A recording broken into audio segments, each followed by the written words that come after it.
semana pasada con lo que sería la unidad 6, ¿sí? Haciendo esa especie de bisagra de la semana pasada entre la unidad 5 en donde presentamos a Parsons, pero Parsons fue también una excusa, entre comillas, ¿sí? Para pensar qué pasó con la sociología en las primeras décadas o las décadas del medio, digamos, del siglo XX, donde hablamos de esta preponderancia, de esta hegemonía de la teoría estructural funcionalista, ¿sí? De esta misma propuesta que tiene estructural funcionalismo o que tiene el propio Parsons de hacer una metateoría, ¿no?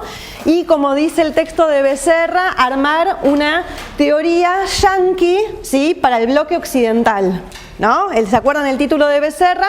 Hace alusión a eso, a que es una teoría que sale desde un nuevo centro de poder, porque Estados Unidos hasta la Segunda Guerra Mundial, o digamos lo que termina de consolidar a Estados Unidos como potencia, es el fin de la Segunda Guerra Mundial, y esa teoría parsoniana que justo calza en ese momento y de ahí se difunde.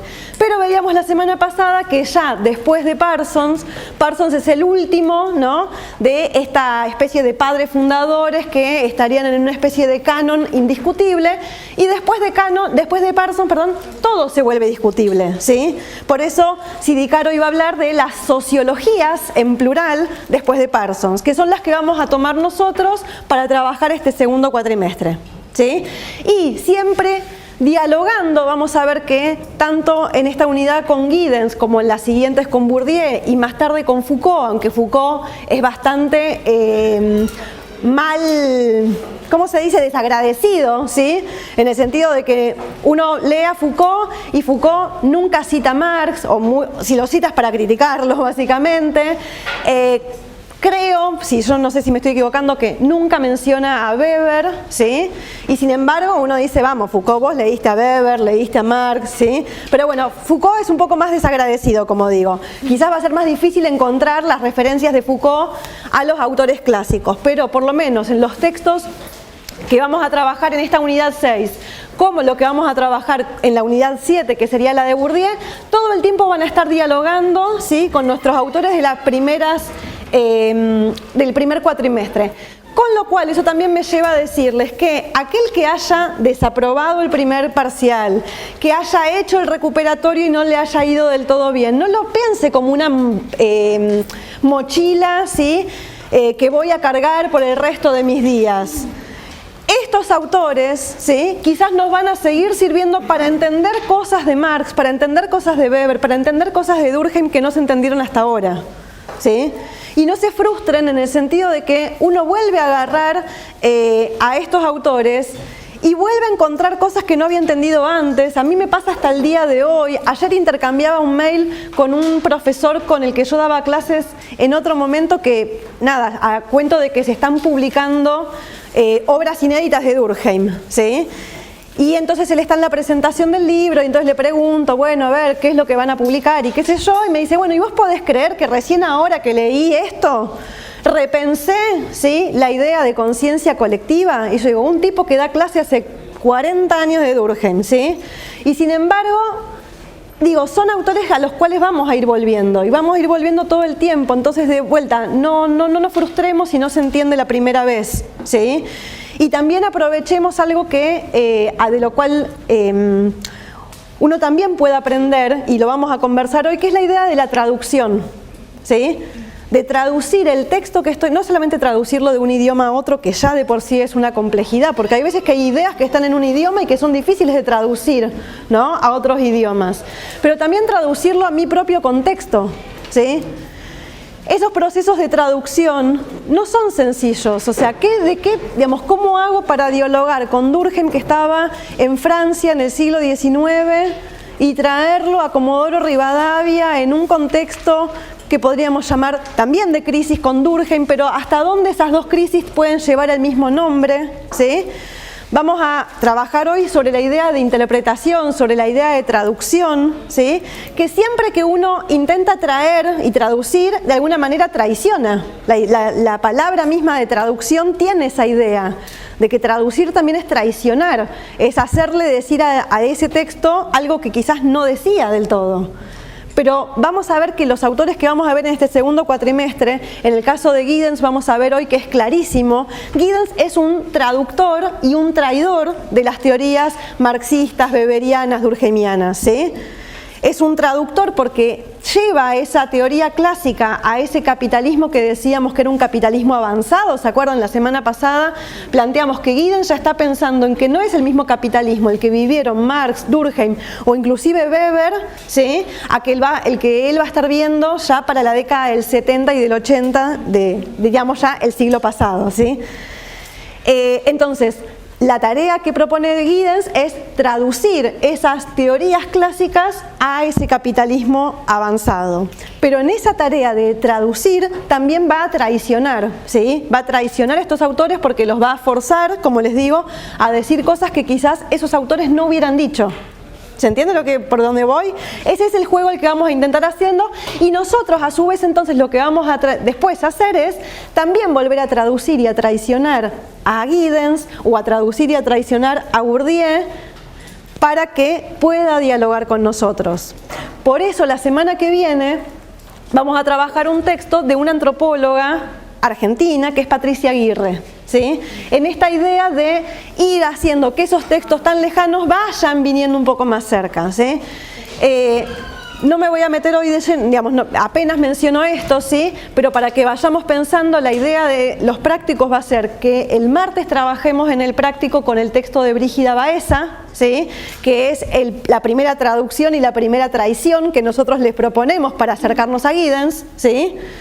No entrar a Giddens de lleno, sino entrar, ¿sí? A través de alguien que me lo pueda hacer más cercano, el texto de Brígida Baeza. Eso trabajaremos el martes en los prácticos. El viernes ya nos vamos a meter, como digo, a cerrar esta teoría de la estructuración con la que vamos a trabajar hoy y también hacerlo a partir de una autora que no sé si ella se colocaría como una giddensiana, digamos, ¿sí? Habría que preguntarle si Patricia Aguirre se define de esa manera, pero a nosotros nos va a servir para hacer algunos juegos que en Giddens aparecen muy abstractos, muy teóricos, ¿sí? Vamos a verlo como en un caso más práctico, que es lo que trabaja Patricia Aguirre, que es la cuestión de la comensalidad, ¿sí? El comer que parece algo tan natural, ¿sí? Tan de la esfera de lo conductual, digamos, si pensamos en términos parsonianos, ¿no? Comemos porque es una necesidad biológica. Bueno, ¿puede ser eso objeto de las ciencias sociales? ¿Podemos estudiar la comensalidad y nos va a decir algo acerca de la sociedad si estudiamos qué comen y cómo comen distintos sectores de la sociedad? Patricia Aguirre va a decir que sí, y lo vamos a trabajar la semana que viene, ¿sí? Entonces, mi idea de hoy es avanzar sobre esta teoría de la estructuración,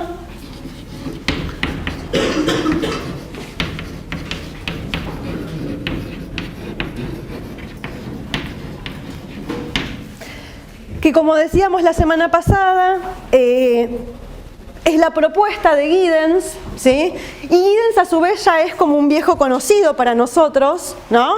De hecho, ¿se acuerdan? Fue como de los primeros textos que leímos, ¿no? Habíamos leído ese primer capítulo de qué es la sociología, y no sé si se acuerdan cuál era la definición que en ese momento Giddens daba de la sociología. ¿Se acuerdan alguno? Exacto, dijo el compañero, es el estudio de la vida social humana de los grupos y las sociedades, ¿no? Palabras que vamos a usar siempre, ¿no? Grupos, sociedades, pero que Giddens va a ir especificando, ¿sí? Pero él habla de una vida social, ya la idea de vida, ¿no? Nos está hablando de algo dinámico, de algo vital, de algo que está vivo, valga la redundancia, ¿sí?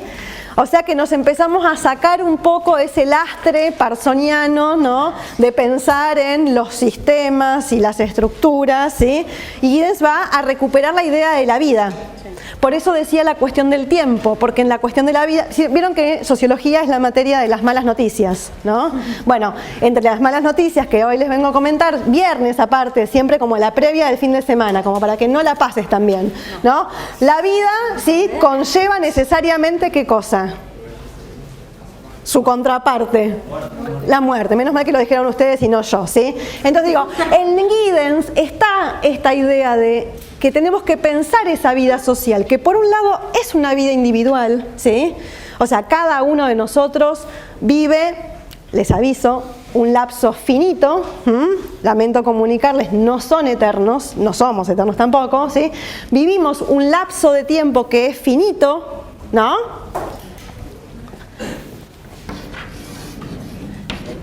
Esta es nuestra vida individual, ¿sí? Pero a su vez esa vida individual se presenta de manera bastante reiterada, porque segunda mala noticia del día, ¿sí? Como para sumar al fin de semana, es número 1, nos vamos a morir. Número 2, nuestra vida es bastante rutinaria, ¿o no? Sí. Sí, salvo que alguno me diga que todos los días hace una cosa distinta, ¿sí? Pero en general, no, ¿sí? O por lo menos mi vida es bastante rutinaria. A veces uno intenta, ¿sí? Pero dice, bueno, no voy a hacer eso, después. Nuestra vida, ¿sí? Se compone, ¿no? De momentos más largos o más cortos. El más corto podríamos decir las 24 horas del día, que cuando terminan, comienzan y son otras 24 horas del día, bastante parecidas a las de las 24 días, ¿sí? ¿No? Y por eso digo, lo aburrido y lo rutinario. Pero además uno puede después trazar como ciclos, ¿no? Y decir, bueno, mi infancia, ¿no? Y uno empieza a narrar su propia vida contando esos momentos, ¿no?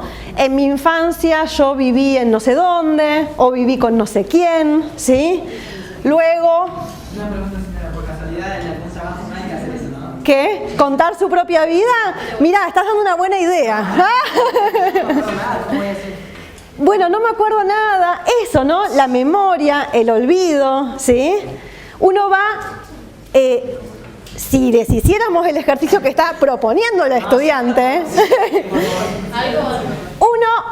algo va a tener para contar, ¿sí? Porque todos tenemos un relato de nuestra propia vida, marcada por el tiempo de nuestra propia vida, que como les digo, es una vida individual que se caracteriza por la reiteración, ¿sí? Por la circularidad, donde después uno puede como trazar etapas. Y es parte del contarse, no solamente los historiadores, ahora perdimos los compañeros historiadores en la cursada, ¿no? Pero esta cosa que tienen los historiadores de periodizar, uno también lo hace para su propia vida, ¿no? Y pone hitos, cuando me peleé con fulano, ¿no? Después ni te acordabas quién era ese fulano, ¿sí? Pero en el momento es un hito, ¿sí? Rompí con mi primer novio, ¿sí? Me dejó, buah. Pero a su vez esa vida individual, ¿sí? Se inserta en una vida social. Que ahí sí, como decía Durkheim, es anterior a nosotros, ¿no? Nosotros arribamos con nuestras vidas individuales a una vida social que tiene otros tiempos, ¿sí? Y lo que es interesante después de pensar es cómo se cruzan esos dos tiempos, esas dos temporalidades, la temporalidad de mi vida individual y la temporalidad social. Y hay momentos que lo marcan claramente y quizás, digo, si pensamos por ejemplo la cuestión del temporal, ¿sí? Quizás sea un evento que sea significativo en la vida social de la ciudad o no, ¿sí? Digo, o no, no sabemos, ¿sí? Vos decís que sí. Mi sensación, pero esto se los comparto como una reflexión a voz alzada, digamos, mi sensación es que no cambió tanto, ¿sí?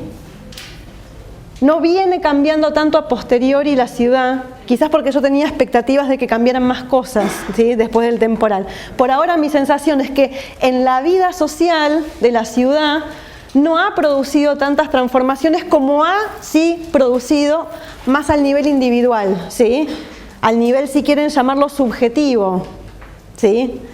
El temporal. Pero entonces uno puede, y digo, puede mencionar el temporal, pero podría mencionar en las trayectorias vitales golpes de Estado, crisis económicas, ¿sí? Donde esa vida social y esa vida personal se cruzan, se intersectan, ¿no? Entonces, decir que la sociología lo que estudia es la vida social, ¿sí? De los grupos y de las sociedades es empezar a pensar este tipo de cuestiones y entonces sumar la cuestión del tiempo, ¿sí?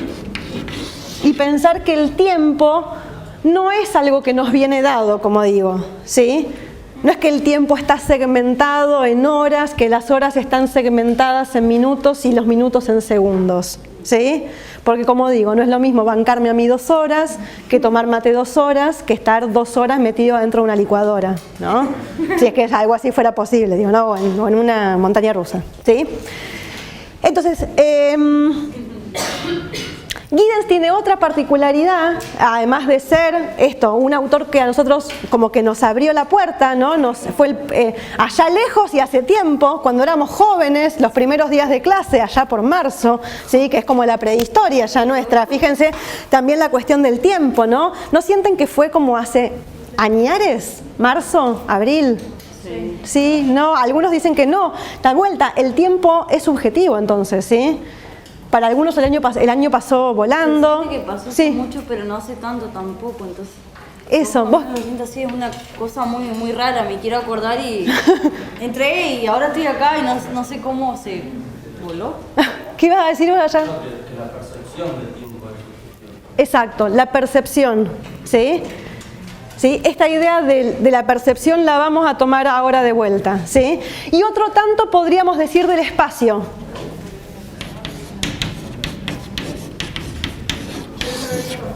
De espacio y tiempo a la sociología. Entran en la sociología, exacto, ¿sí? Entiendo así como que Giddens.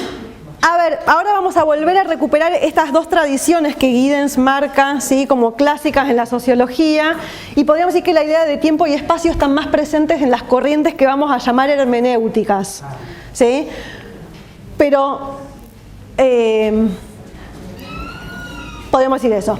Digo, y también va a entrar el espacio, y el espacio tampoco es objetivo, si quieren, ¿sí? Quiero decir, nosotros vemos el mundo desde donde estamos, que es Comodoro Rivadavia, que si pusiéramos un mapa mundi, ¿no? Tenemos que ir a buscarnos, ¿sí? Porque aparte, como los mapas están hechos desde el norte, por alguna razón pensamos que nosotros estamos más lejos de algo, y nosotros estamos más cerca nuestro. ¿Estamos de acuerdo? ¿Sí? Pero ¿cómo definimos el espacio? A nosotros nos pasa, por ejemplo, en las investigaciones, que decimos, nosotros trabajamos Comodoro Rivadavia, entonces yo me voy a Buenos Aires y me dicen, ah, ¿vos trabajás sobre Chubut? Y yo no trabajo sobre Chubut, porque la verdad que la mayor parte de las cosas que yo investigo no pasan en Esquel, no pasan en Rawson, no pasan en Trelew, ¿sí? Si quieren son más parecidas a las que pasan en Caleta Olivia, a las que pasan en Las Heras, ¿sí? Entonces tengo que empezar a explicar que hay una cosa que se llama el Golfo San Jorge, ¿sí? Que bueno, es una cuenca petrolera, que en algún momento inclusive fue un mismo espacio territorial, porque había una gobernación militar de Comodoro Rivadavia que unía lo que para nosotros hoy serían Santa Cruz y Chubut, ¿sí? Que esa frontera no existe, porque hay trabajadores que todos los días van a trabajar a Santa Cruz, o hasta hace un poco tiempo lo hacían, ¿sí? Iban a trabajar a Santa Cruz, y entonces para alguien que mira desde Buenos Aires hay una línea, que es una línea recta, porque además es una línea trazada en términos políticos, ¿no? Se dibujó sobre un paralelo la división entre Santa Cruz y Chubut, ¿sí? Y esa es la noción de espacialidad que tiene un porteño de lo que es la Argentina y de lo que es la Patagonia, o te dicen, como mencionaban ayer, ¿no? ¡Ay, qué lindo la Patagonia! Vos somos de Comodoro Rivadavia. Yo una vez fui a Bariloche. ¡Ah! Buenísimo, le decís vos. Buenísimo, ¿sí?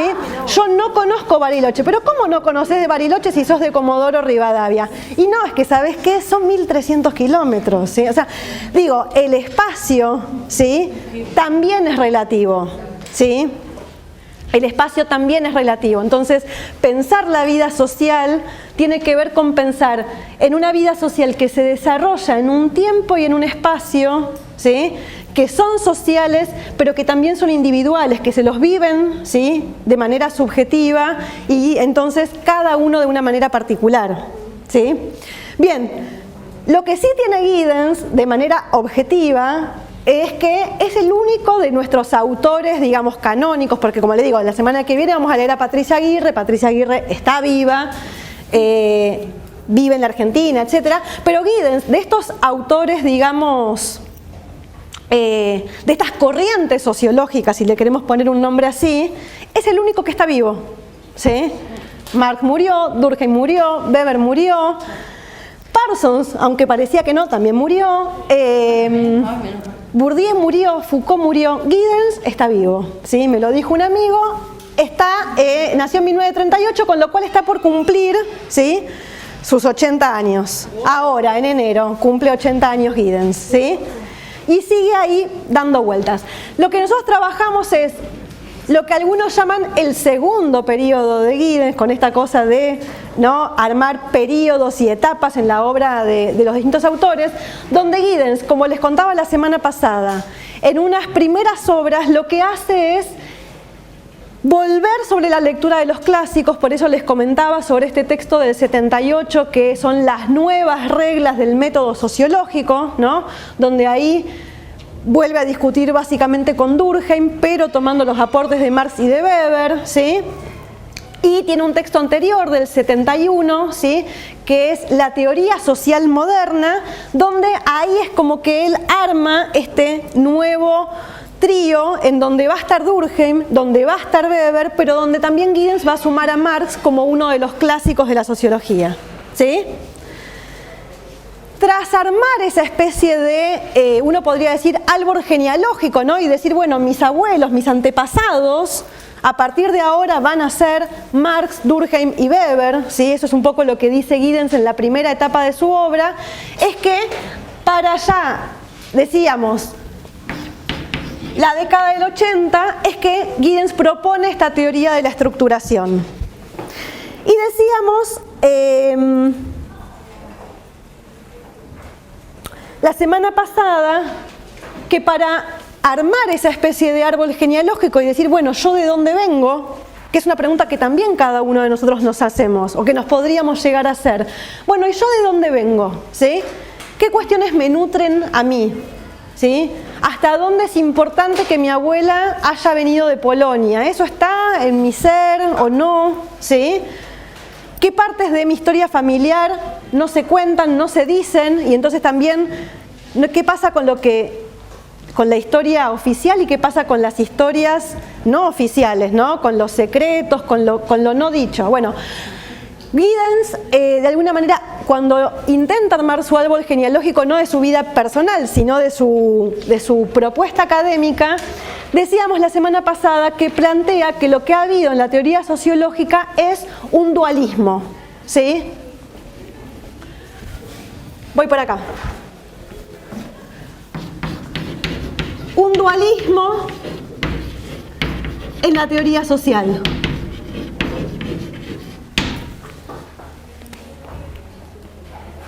¿Se acuerdan que decíamos? Salud. Que Giddens colocaba, ¿sí?, de un lado a las corrientes estructurales. Él dice el estructuralismo y el funcionalismo.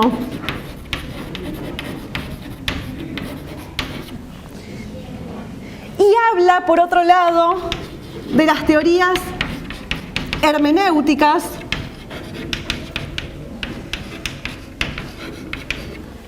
y de la comprensión, ¿sí? Esto lo habíamos mencionado la semana pasada, así que lo voy a pasar rapidito, pero de alguna manera lo que hicimos la semana pasada, si se acuerdan, fue intentar ir colocando, ¿no?, los autores que nosotros ya hemos visto, ¿sí?, en una corriente o en la otra, siempre diciendo que estos son, digamos, de vuelta, uno tensiona, uno fuerza, ¿no?, a los autores a encajarse, digamos, en estos cajoncitos, porque nosotros sabemos que no es lo mismo, ¿sí?, la idea de estructura que plantea el marxismo que la idea de sistema que plantea Parsons. O que no es lo mismo esa idea de estructura que plantea el marxismo con esa idea de la totalidad social que menciona Durkheim para pensar la conciencia colectiva, ¿sí? Sin embargo, aún con sus diferencias, Giddens encuentra que, por ejemplo, esas corrientes estructuralistas y funcionalistas han puesto al todo social sobre el individuo, ¿no? Y eso lo podríamos ver de distintas maneras, desde la coerción que generan los hechos sociales sobre los individuos, ¿sí? Donde al individuo no le queda más que obrar como la conciencia social le dicta, ¿sí? Como esa conciencia colectiva le manda, a un Marx diciendo que no es la conciencia la que determina el ser social, sino el hecho de yo ser un ser social, estar colocado en una determinada clase, ¿sí? En un determinado momento histórico, diría también Marx, es lo que me condiciona como individuo, ¿sí? Mientras que en las corrientes que vamos a llamar hermenéuticas o de la comprensión, hay una preeminencia del individuo.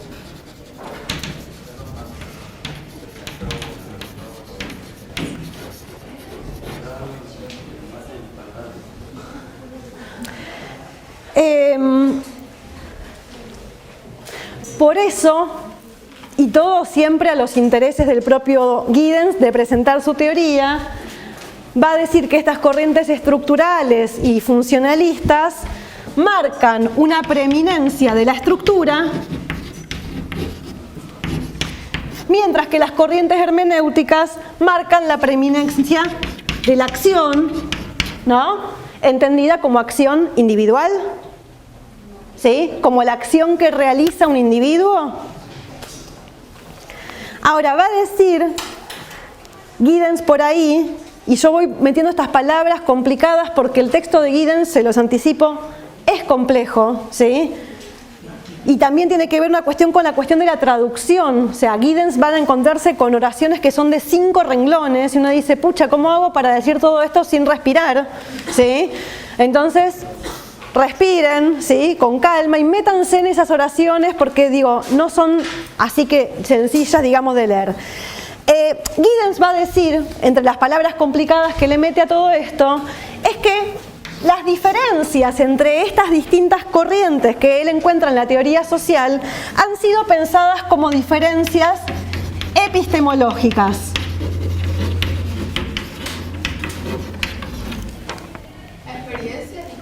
Las diferencias entre estas dos corrientes, ¿sí?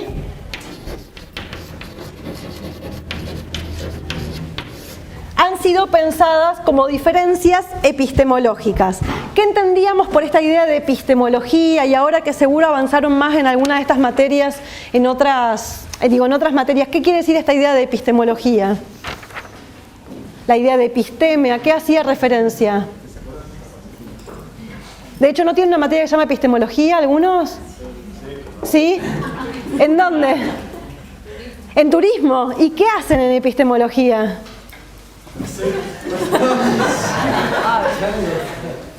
No, sí, esa sería lo que sería la teoría de lo que es el conocimiento y la ciencia. Exacto, ¿no? La epistemología es como el conocimiento sobre el conocimiento, ¿sí? La ciencia de la ciencia, uno parece que cada vez se va más afuera, digamos, ¿no?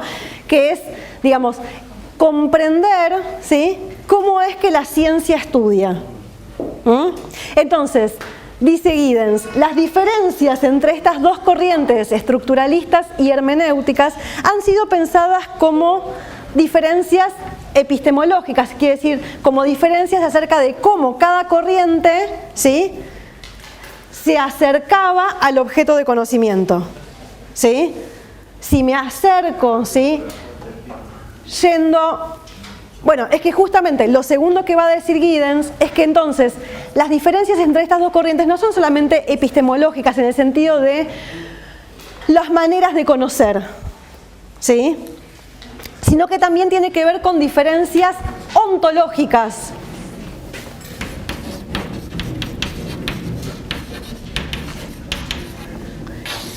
Dijimos, episteme lo podemos pensar como conocimiento.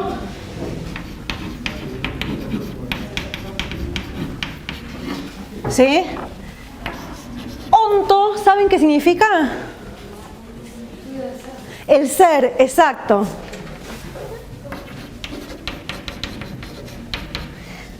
Va a decir Giddens que las diferencias entre estas dos corrientes son también diferencias ontológicas, es decir, que el ser, ¿sí?, ¿qué es la sociedad?, ¿sí?, es leída de manera distinta por unas y otras corrientes. ¿sí?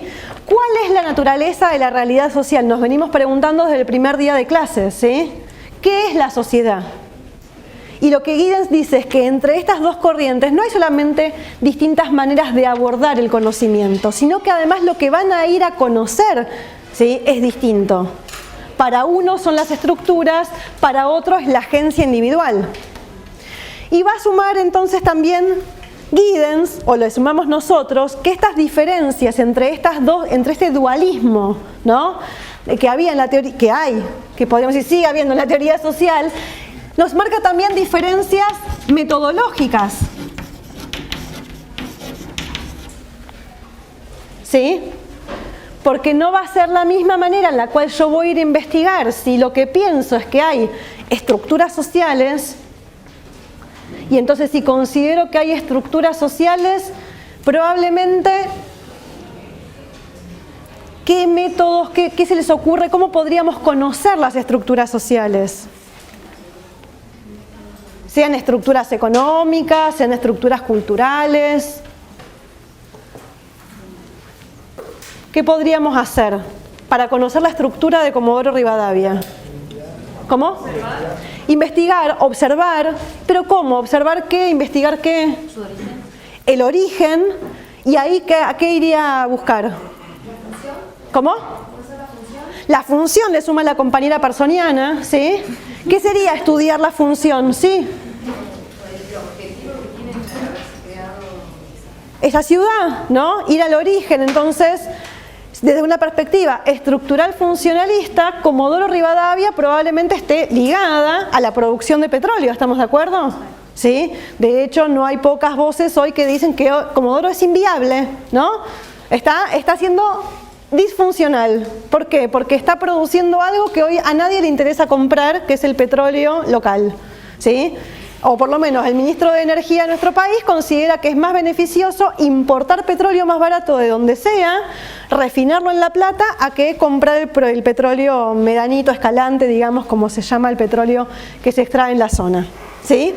Entonces sí, si yo tengo una mirada estructural, iría a ver esas funciones. Entonces, por ejemplo, iría a ver cuándo se funda, con qué empresas, quiénes trabajan en el petróleo, cuántos trabajan en el petróleo, cuántas empresas, ¿sí? ¿Estamos de acuerdo? Bien. Tendría probablemente una aproximación que lo que Giddens llama naturalista.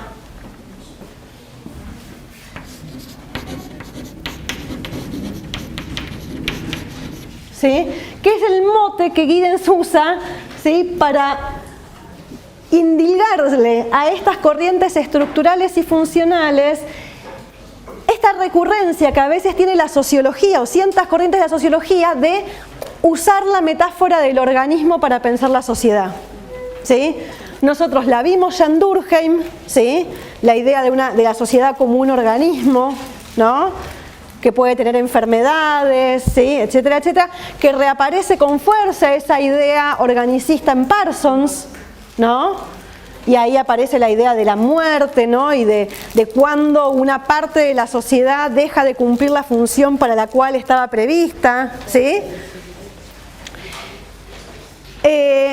Pero que también se vincula metodológicamente con la idea de pensar que la sociedad es algo que yo puedo ir a observar como observan las ciencias naturales, ¿sí? Los fenómenos de las ciencias naturales, ¿no? Y ahí volvemos a recordar esa vieja frase de Durkheim de tratar a los hechos sociales como si fueran cosas, ¿no?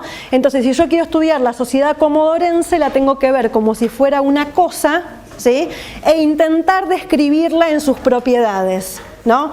Cuánta gente vive, cuántas mujeres, cuántos varones, las empresas que existen, cuánta gente trabaja, ¿sí? Y lo que voy a hacer probablemente sea un registro más de corte cuantitativo, ¿sí?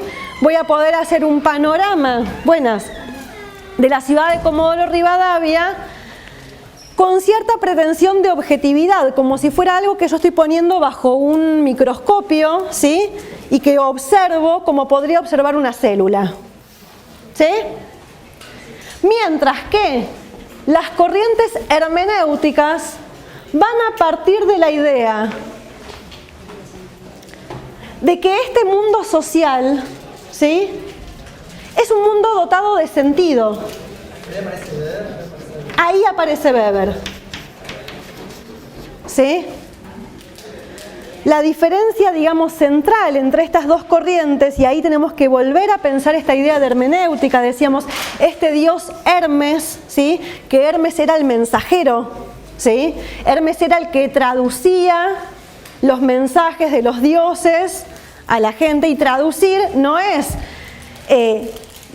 hablábamos hace mucho tiempo, ¿no? de la idea de la lectura de las cartas, ¿sí? O de, no sé, leer la borra de café, cualquiera de esas cosas que se les ocurra pensar, ¿sí? Si yo voy a una bruja a que me lea las cartas o a que me lea la borra de café, si la bruja me dice, y mira, acá se ve una manchita como de café con leche, se nota que le pusiste azúcar, ¿sí? Yo le voy a decir, señora, devuélvame la plata porque usted no me está interpretando nada, ¿sí? O sea, yo también veo la taza sucia. ¿Qué es lo que hace una bruja cuando interpreta? Cuando me dice, te salió el ancho de basto, me está diciendo, y eso significa que... ¿Qué cosa? ¿Mala suerte me estás diciendo a mí? Que te ganan el truco. Exacto, claro, yo leería eso, ¿sí? Pucha, me salió ancho de espada, buenísimo. Pero interpretar, ¿sí? Es leer, digamos, hablando en términos de He-Man, leer más allá de lo evidente. ¿Sí? ¿Ubican a He-Man o también estoy hablando de algo muy lejano? ¿Sí? ¿Se acuerdan? ¿No? Espada del augurio, déjame ver más allá de lo evidente. ¿Sí? Las corrientes hermenéuticas consideran que es necesario, ¿sí? Ahí voy, consideran que es necesario para comprender el mundo social interpretar algo que no está dado de por sí en los datos objetivos. Pongo un ejemplo y ahí te dejo. Yo podría mirar esta clase, este encuentro que estamos nosotros teniendo ahora, en términos naturalistas, ¿sí? Y decir, acá hay tantos varones, hay tantas mujeres, ¿sí? Se sientan así y asá, ¿no? Por alguna razón la gente prefiere, no sé, ocupar los bancos del fondo a que colocarse por acá, ¿sí? Y podría ser una descripción, ¿estamos de acuerdo? ¿Sí? Una descripción que sería una descripción naturalista. Mientras que las corrientes hermenéuticas lo que van a intentar en esta misma clase, con esta misma disposición de aula, etcétera, es decir, acá lo que hay son símbolos, ¿sí? Nosotros tenemos que poder leer esta clase, ¿sí? Entonces no me alcanza con saber cuántas mujeres y cuántos varones, o con la posibilidad de describir, ¿sí? Cuántas mujeres se sientan juntas, cuántos varones se sientan juntos, cuántos se sientan mujeres y varones juntos, ¿sí? O lo que se me cantara, o las edades, ¿sí? O los colores de piel, o la condición que a mí me interesara observar, ¿sí? Sino que la corriente hermenéutica va a decir, en esta disposición de clase es posible leer otras cosas, interpretar, ¿sí? Y la tarea de las ciencias sociales es interpretar, no meramente describir, ¿sí? La descripción es de las ciencias naturales. Las ciencias sociales tenemos la tarea de interpretar. ¿Y interpretar qué? Un mundo que está cargado de sentidos. Porque ustedes no son filas de colectivo, ¿sí? ¿Cuál sería la diferencia entre esta fila, ¿sí? Y una fila de colectivo? ¿No? ¿Cómo? Que los que están en el colectivo también sienten, pero sienten otras cosas, ¿sí? Entonces, si yo no puedo interpretar el sentido que ustedes le están dando a la acción que están llevando adelante, que es venir a la clase, intentar aprender, ver si consiguen una novia, un novio, escapar de su familia, los motivos que cada uno tenga para estar hoy acá a las 10 de la mañana, ¿sí? Que son un montón de sentidos, ¿sí? Una corriente funcionalista se tranquilizaría, ¿sí? Una corriente parsoniana se tranquilizaría con decir que lo que define a este aula y lo que me permite a mí entender este aula es que yo entiendo que este aula está dentro de un sistema mayor que es la facultad, que la facultad dentro de un sistema mayor que es la universidad, ¿sí? Y así sucesivamente, esa cosa de cajitas que decíamos de la corriente parsoniana, y que entonces a mí no me hace falta ir a preguntarle a ustedes qué es lo que hacen acá, sino que ustedes son un elemento del sistema. Entonces yo los voy a tomar como estudiantes, ¿sí? Y yo voy a decidir que ustedes son estudiantes. Y en realidad yo no sé si ustedes son estudiantes o no están acá escapando de su familia, buscando novio, todo esto otro que estoy diciendo, ¿sí? La corriente pearsoniana supone que por el mero hecho de que ese individuo esté ahí, ya forma parte de ese sistema. Y más vale que lo haga en términos funcionales, ¿no? Y el que no lo haga en términos funcionales, veremos cómo, ¿sí?, con los mecanismos de latencia lo acomodamos, ¿sí? Las corrientes hermenéuticas dicen no, hay que comprender el sentido y para eso tenemos que partir del individuo, porque si no, ¿a quién le vamos a ir a preguntar? Sí. ¿Quién es como el máximo que trajo La idea esta de comprensión, sí. Dilthey, vamos a mencionarlo, sí. Vamos a leer algún texto de él?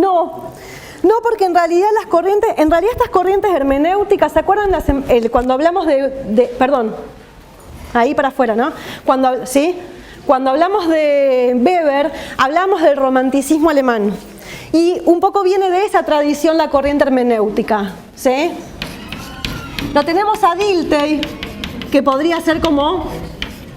Y Dilthey, para que se ubiquen, está más o menos entre... No me acuerdo el año exacto, 1830, 1911 creo que se muere justo, ¿sí? O sea que es contemporáneo pero un poco anterior a Weber, ¿sí? O sea, Weber cuando habla de la idea de la comprensión, ¿sí? Y entonces hablar de hermenéutica es hablar de comprender, es hablar de interpretar, ¿sí? Decían ustedes también por ahí, ¿sí? Hay un verbo en alemán, ¿sí?, que habla de esclarecer, ¿sí? Esclarecer ¿qué? Ese mundo de símbolos que es el mundo social. Señora, cuando dice Hermes, no, habla de Hermes, Dios. Se me viene Sí. Hermes tercero. Porque debe haber sido algún... ¿Sí? Porque después Hermes es un dios griego que va como reapareciendo, aparecen varias tragedias griegas y después también reaparece como Mercurio para los romanos, ¿sí? Y debe haber habido un Hermes III, ¿sí? Pero Hermes está asociado, es eso, es un dios que está asociado a la traducción, es un viajero, ¿sí?, que lleva y trae mensajes y que además es un viajero medio pillo, porque también está asociado al robo, a los ladrones, Hermes, porque como tiene tanta facilidad de palabra, Hermes, ¿sí?, también medio como que engatusa. Y ahí también nos mete unas cosas más que vamos a trabajar hoy, que es que el lenguaje no solamente sirve para decir, sino que también sirve para ocultar. Esto que yo recién decía de las historias personales, ¿no? En nuestras trayectorias familiares uno se puede remontar a pensar qué es todo lo que sé de mi familia y también me puedo remontar a pensar qué es todo lo que no sé de mi familia, ¿sí? ¿Por qué? Porque el lenguaje muestra a la vez que oculta. Y Hermes, ese dios griego, tenía esa cualidad y por eso era medio mercanchifle, ¿sí? Porque en esta cosa de traducir, ¿sí?, también como que usaba el lenguaje siempre medio como a su favor.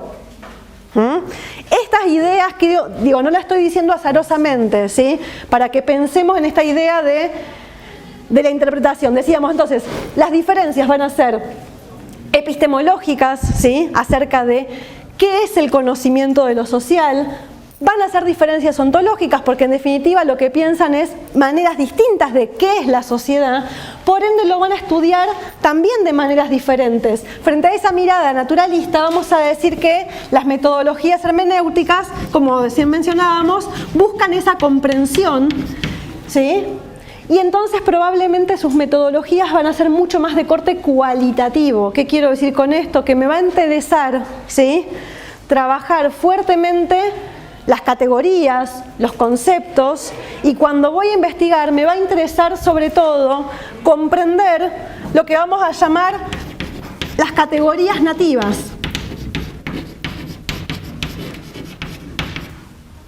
¿Qué serán categorías nativas? Quiero, por ejemplo, investigar sobre discriminación en una villa miseria, ¿sí? O ni siquiera en una villa, sino a los vecinos, ¿no? Un barrio cercano a una villa. O podríamos pensar acá en Comodoro Rivadavia, quiero ver las percepciones que tiene la sociedad acerca de los habitantes de las 1008, por ejemplo. ¿Sí? Yo puedo ir a preguntarle a la gente, ¿usted discrimina a los villeros? O sea, podría, ¿no? Pero probablemente, ¿qué respuesta obtendría? Sí. Yo creo que, por ejemplo, hay gente que lo hace y no lo dice, o se hace que lo hace inconscientemente. Cuando le dicen negro, o dicen, no, mira, si es un negro, o hacen una especie de burla y dicen, ah, de negro. Exacto. O sea, ahí ya está discriminando, o sea, como que claro, pero estás odiando a un villero. Pero si vos le preguntás a esa persona, ¿usted discrimina, usted odia a los negros? Te va a decir, no, por supuesto que no. ¿Sí? Sí. No me queda claro lo de la teoría hermenéutica, o sea, ¿qué buscan? Más allá de interpretar el mundo de los símbolos, pero ¿cómo, por ejemplo, hacerlo? Claro, o qué buscan como un orden social o nada que ver como... Bien, la idea de orden social para las corrientes hermenéuticas no sé si hablarían de un orden, ¿sí? Porque hablar de un orden es suponer que las cosas están quietas, ¿sí? Que hay, como dice después Giddens, como cierto equilibrio homeostático. ¿Vieron? El equilibrio homeostático es ese punto que siempre intentan encontrar los cuerpos naturales. Y Giddens va a decir, eso no necesariamente pasa en la sociedad, ¿sí? No necesariamente el estado normal de una sociedad es el orden. Por eso la semana pasada hablábamos de cómo las corrientes conflictivistas le discuten a Parsons. ¿Por qué suponer que la sociedad está en orden? Quizás la sociedad permanentemente lo que está es en desorden. ¿Sí? Las corrientes hermenéuticas van a pensar más bien que la sociedad está en un cierto desorden. ¿Por qué? Porque es un mundo plural, es un mundo de muchas subjetividades que no necesariamente confluyen en un mismo camino. ¿Sí? Y lo que van a buscar, yendo a tu pregunta, entonces, ¿qué es lo que van a ir a buscar entender? Van a intentar comprender el sentido de esta vida social, ¿sí? Y entonces comprenderlo va a tener también que ver con comprender, como decía recién, las categorías nativas, ¿sí? Que se usan, por ejemplo, en un barrio vecino de las 1008, en donde de poco va a servir que yo me acerque a ese barrio y haga una encuesta donde diga, ¿usted discrimina? Si no. Porque la gente me va a decir que no discrimina. ¿Sí? ¿Yo qué necesito para comprender ese fenómeno? Y bueno, necesito hacer entrevistas, ¿sí? Necesito hacer grupos focales, que son esos grupos donde se juntan, ¿no? Uno como que propone un disparador y a partir de eso la gente comienza a conversar. Y a partir de eso pueden llegar a decir, bueno, no, pero que en realidad lo que pasa en la villa es que la gente de la villa no quiere trabajar. Ah, bueno, a ver, ¿y qué quiere decir que no quiere trabajar? ¿No? Y entonces yo empiezo a trabajar, yo empiezo como investigadora a trabajar, valga la redundancia, sobre ese sentido que el actor le da a su acción, ¿sí? Con los sentidos que existen en esa sociedad y que son los que yo como investigadora voy a intentar comprender. Porque también puede ser que vaya a ese barrio y digan, vos negro, y yo diga, ah, acá se están discriminando. Y puede ser que no, puede ser que en ese contexto tratarse de negro, ¿sí? Sea una manera de reconocerse mutuamente, ¿sí? Como pueden decir los milocheros, ah, yo soy milochero, y lo dicen con orgullo.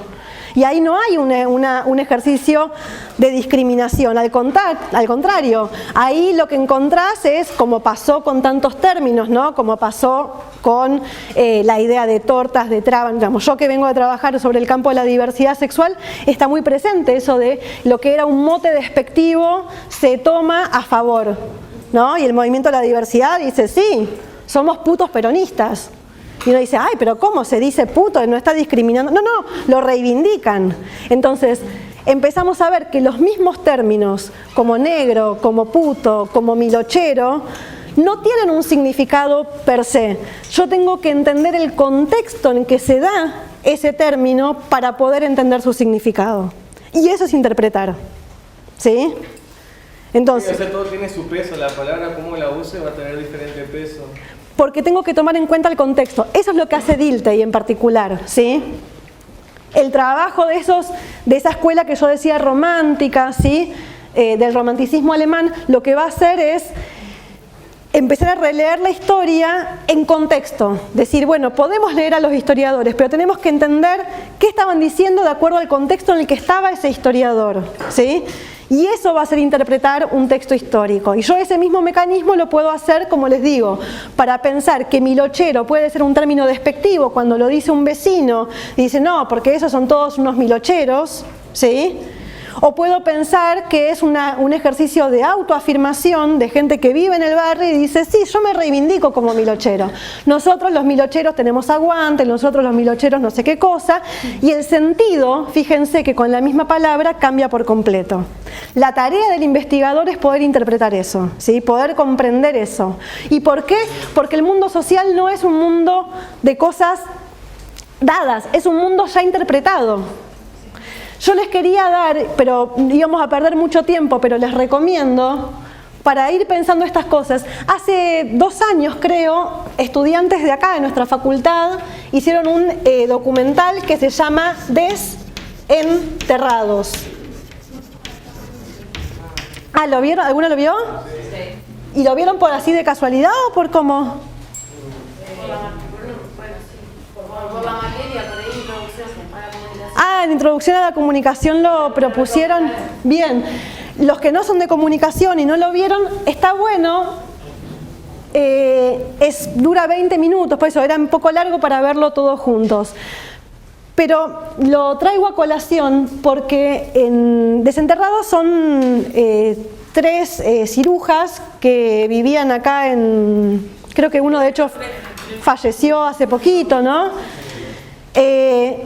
Y los estudiantes de comunicación se meten a ver los sentidos, porque en definitiva lo que hacen es acompañar con la cámara, ¿no? a estos muchachos, a estos señores, digamos, en su vida cotidiana, que es igual de reiterativa, ¿sí? Uno a veces piensa que la gente en situación de calle está en una situación excepcional, ¿no? Excepcional no de fantástica, sino de fuera de la norma. Sus ciclos son muy similares, digamos, se levantan, se acuestan, no tienen un ciclo de vida, ¿sí? Tan rutinario como el de cualquiera, y ellos acompañan a estos tipos que probablemente nadie les había puesto el oído, ¿sí? Porque son borrachines, porque son cirujas, y lo que hace el documental es ir a ponerle oído a qué es lo que estos tipos tienen para decir.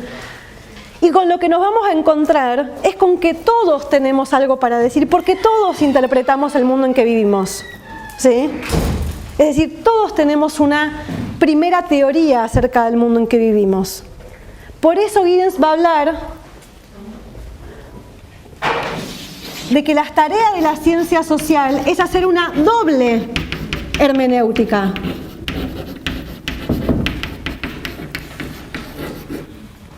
Porque es, por un lado, interpretar el mundo social, pero que ese mundo social es un mundo ya interpretado.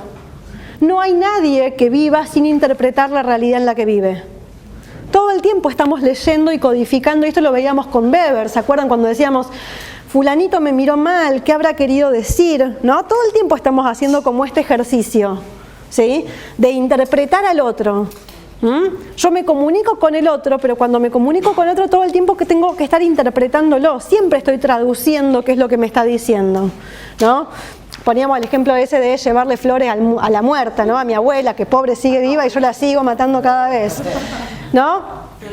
¿Qué significa llevar flores? ¿Sí? Significa que la quise, significa que le deseo la muerte, ¿sí? Todo el tiempo interpretamos. Entonces lo que hace la sociología es una doble hermenéutica, porque interpreta un mundo que ya está interpretado. Y ahí entonces también se nos suman diferencias entre una y otra corriente que también tienen que ver con lo que podríamos llamar del orden de lo axiológico. ¿Y a qué hago referencia con esta idea de lo axiológico? Lo axiológico tiene que ver, con el conocimiento, con el ser, con el método, no aclaré, metodología, ¿no? Hacíamos referencia a diferencias del método. Son diferencias acerca de los modos de conocimiento, acerca de cómo entienden el ser social, acerca de cómo estudiarla y también acerca de los valores. Lo axiológico tiene que ver con la cuestión de los valores y podríamos decir de la ética, ¿sí? Nos va a plantear Giddens, que tienen diferencias axiológicas, tuve un lapsus, vamos a volver sobre eso, tienen diferencias también de corte axiológico, porque no es lo mismo si yo pienso que soy un científico que puede observar la realidad social desde afuera, ¿sí?, a si soy un científico que entiende que yo formo parte de esa sociedad que estoy estudiando. ¿Estamos de acuerdo? Entonces, lo que me va a exigir, y es la invitación que daba Giddens, ¿se acuerdan? Giddens invitaba en ese primer texto que leímos a desnaturalizar, ¿sí?, y a tomar una mirada, o sea, tomar una mirada sociológica que era desnaturalizar y distanciarse. ¿Cómo? La imaginación sociológica de la que habla Wright Mills, ¿no? ¿Qué es tener esa imaginación sociológica y ese punto de vista sociológico? Tiene que ver un poco con sacarnos, ¿sí?, nuestra primera teoría, que es la teoría del sentido común. ¿Sí? Yo no puedo hacer sociología si no reflexiono sobre mi propia condición en esa sociedad. ¿Sí? Entonces, por eso digo que son también diferencias en términos de valores, porque esta segunda corriente va a tener en cuenta, ¿sí?, mucho más quizás que la otra, que los valores del investigador, ¿sí?, las creencias del investigador, las condiciones materiales del investigador, pesan a la hora de investigar. Pesan desde la pregunta que me voy a hacer, o sea, qué me interesa investigar, como después también va a pesar cuando yo vaya a investigar. No es lo mismo que vaya yo, que soy una mujer rubia, blanca, mujer, ¿sí?, que vaya a investigar con los milocheros, ¿sí?, a que vaya un investigador con otras características, ¿sí?, un investigador, por ejemplo, que haya nacido y vivido toda su vida en las 1008. ¿Sí? Es más, les diría, probablemente a un investigador de clase media, acomodada, intelectual, no le parezca, ¿sí?, ni siquiera un objeto de indagación, ¿sí?, los milocheros. Probablemente si en algún momento tenemos investigaciones sobre el asunto, van a ser porque en algún momento tengamos estudiantes que logren traspasar esas fronteras simbólicas que tiene nuestra ciudad, ¿sí?, y llegar de las 1008 a la universidad pública. Quizás está pasando, no lo sé, ¿sí? Pero digo, entonces esa corriente hermenéutica parte de la consideración de que los valores no es algo que el científico cuando entra al laboratorio se saca, como cuando yo llego a la oficina y me saco la campera y me pongo el delantal de investigadora, ¿sí?, me saco los valores, me saco mis creencias, me saco mis prejuicios. No, me va a exigir una palabra que vamos a usar hoy mucho, que es la idea de reflexividad. Entonces, yo como investigadora todo el tiempo voy a tener que reflexividad, voy a tener que estar reflexionando sobre mi misma práctica. Entonces, ¿cómo hago yo para que la gente me cuente, ¿sí?, acerca de prácticas sexuales que no son las hegemónicas, que no son las esperadas? ¿Sí? No me va a alcanzar con ir y preguntar, ¿y ustedes, sí, hace tal cosa, tal otra? No voy a obtener el conocimiento que quiero obtener de esa manera. ¿Sí? Por eso digo, el lenguaje comunica, pero el lenguaje también oculta. Entonces, esto se vincula con el intento que va a hacer Giddens, decíamos la semana pasada, de frente a este dualismo de la teoría social, presentar lo que él va a llamar la dualidad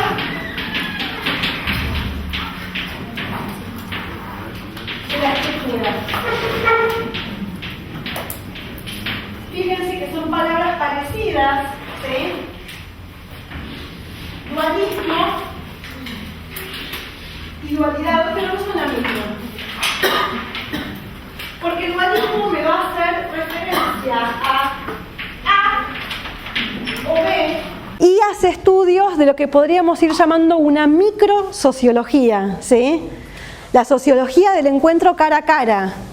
¿Qué pasa cuando yo me encuentro con una persona? Ayer hablaban, ¿no?, de encuentros de grandes investigadores que hablan de las mujeres negras, pero después cuando tienen que estar con la mujer negra al lado, ojo, ¿sí? No es lo mismo, hay una distancia, hay una diferencia, ¿sí? Y las críticas de eso, que eran feministas negras, y decían las feministas blancas, hablan de nosotras, qué sé yo, pero el único contacto que tienen que nosotras es cuando le limpiamos las casas. ¿Sí? Y entonces ahí en esa interacción cara a cara, por eso traíamos la película de La Nana, ¿no? Donde se ve que en esas pequeñas acciones, ¿no? En esas pequeñas distancias que hacen que la nana come en la cocina, la familia, ¿no? Es como de la familia, pero come en la cocina, ¿se acuerdan? ¿Sí? Se la llama, cuando se la quiere llamar, exacto, la llamamos primero, Raquel, no sé qué, y después usamos, ¿no? La campanita para marcar de vuelta la jerarquía. Meterse en ese detalle, que es lo que hacen las corrientes hermenéuticas, también nos puede hacer perder de vista el contexto más general en que esas acciones se desarrollan, ¿no? Entonces, Giddens va a decir, hay que superar el imperialismo del sujeto, pero también hay que superar el imperialismo de la estructura, de pensar que la estructura es algo que se impone sobre el individuo y al individuo no le queda otra más que cumplirlo. Y con eso va a llamar esta idea de la dualidad, ¿sí? La dualidad de la estructura. ¿Qué quiere decir esta idea? Quiere decir que indagar, y fíjense que el nombre de la teoría no es teoría de la estructura, es teoría de la estructuración, decíamos la vez pasada, ¿sí? De algo que se va a ir haciendo. ¿Por qué? Porque para Giddens de lo que se trata es de indagar, ¿sí? Cómo las estructuras, me quedó por acá, cómo las estructuras son construidas mediante la acción. Porque de vuelta, esta clase solo existe en tanto y en cuanto ustedes la llevan adelante. Ustedes y yo y Diego que filma y la gente que nos mira por TV, ¿sí? Pero si no, esta clase no existe, ¿sí? Requiere, por eso yo empezaba diciendo hoy que mi propuesta, por lo menos, es que tengamos una clase en donde ustedes accionen de manera más activa, ¿sí? Porque digo, a mí no me alcanza con que vengan y se sienten. Eso no hace una clase, ¿sí? No son cajas donde yo voy a ir a meter cosas en su cabeza. Requiere de una actitud activa, requiere de su acción. ¿Para qué? Para que exista esta estructura, ¿sí? Si nosotros nos levantamos, nos vamos, o inclusive si estuviéramos acá mismo, pero cada uno haciendo otra cosa, leyendo un texto, viendo las actualizaciones del Facebook, pintándose las uñas, yo diría que por más que estemos nosotros todos juntos acá, acá no hay una clase, ¿sí? Porque esa estructura no se está reproduciendo, porque requiere para reproducirse de la acción de ustedes, ¿sí? La acción mía, de las ayudantes alumnas. Ahora, también la teoría de la estructuración va a decir entonces que se trata de indagar cómo la acción, ¿sí? genera estas estructuras y viceversa, cómo la acción es construida en un marco estructural.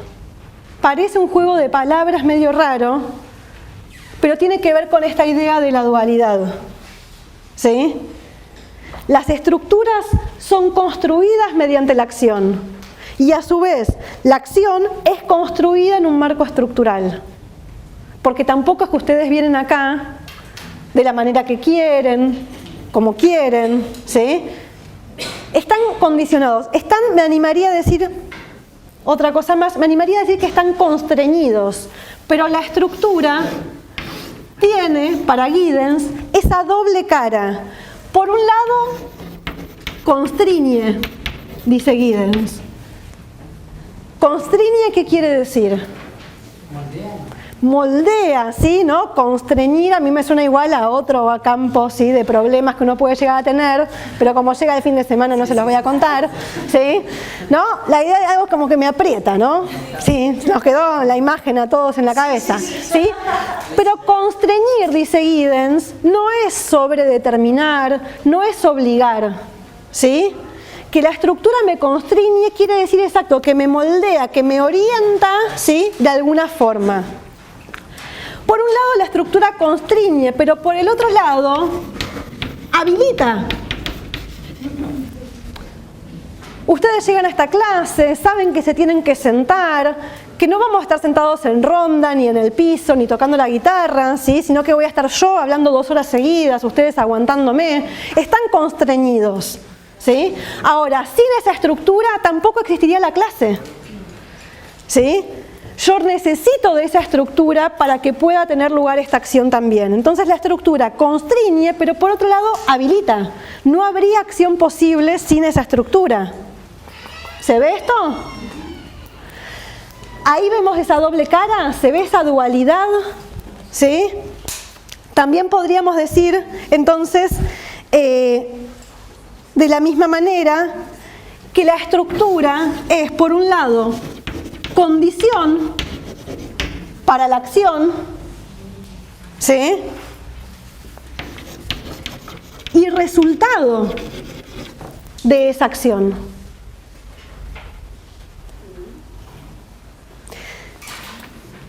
Repito, decir que la estructura constriñe es decir que moldea, ¿sí? Pero no al estilo de las leyes naturales, como pensaría Durkheim, ¿no? Que la ley se impone, ¿no? La ley de gravedad se impone. Giddens va a pensar que la estructura constriñe, moldea, ¿sí?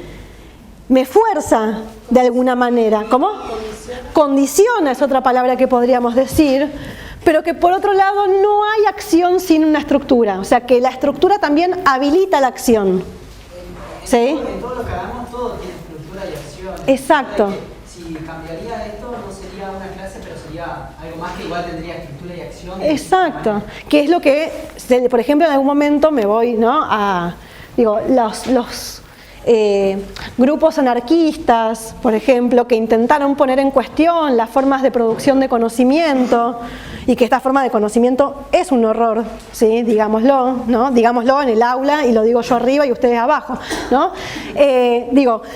¿Por qué? Porque fíjense, yo hablo, ustedes están callados, ¿no? ¿Qué conocimiento podemos producir entre todos de esta manera? Los anarquistas intentaron otras formas, ¿sí? Grupos, etcétera, pero los propios anarquistas también se dieron cuenta de que si no se daban cierta estructura, la gente no se juntaba, básicamente, ¿sí? Porque tenés que poner un horario, porque tenés que poner ciertas reglas, ¿sí? Vamos a leer tal texto, entonces a mí me genera el compromiso, ¿sí?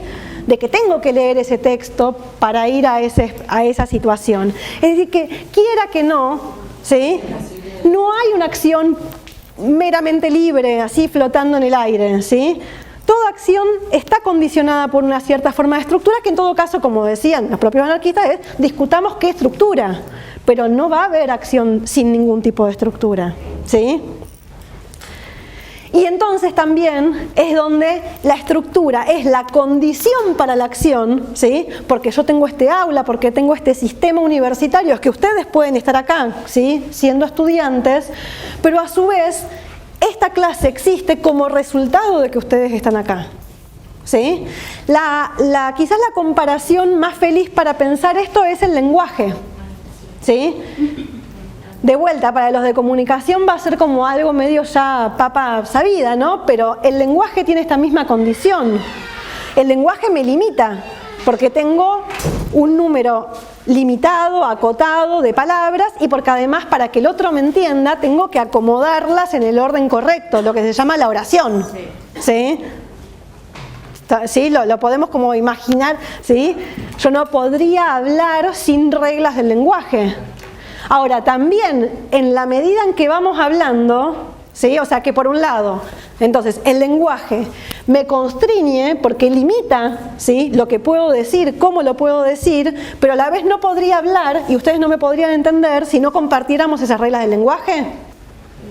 Y a su vez, entonces, el lenguaje es condición para que yo pueda hablar, ¿sí? Esas reglas son la condición para que ustedes me entiendan. Pero también está la posibilidad de que el lenguaje sea resultado, porque el lenguaje no es el diccionario de la Real Academia Española, ¿sí? También el lenguaje es resultado de las transformaciones que le vamos haciendo al lenguaje, ¿sí? Y no es lo mismo como se habla hoy que como se hablaba hace 50 años. Y no es lo mismo como uno habla dentro del aula que como habla afuera del aula. Eso quiere decir que ese lenguaje también es resultado de las acciones que nosotros todo el tiempo, aunque sean chiquitas, ¿sí? Vamos introduciendo.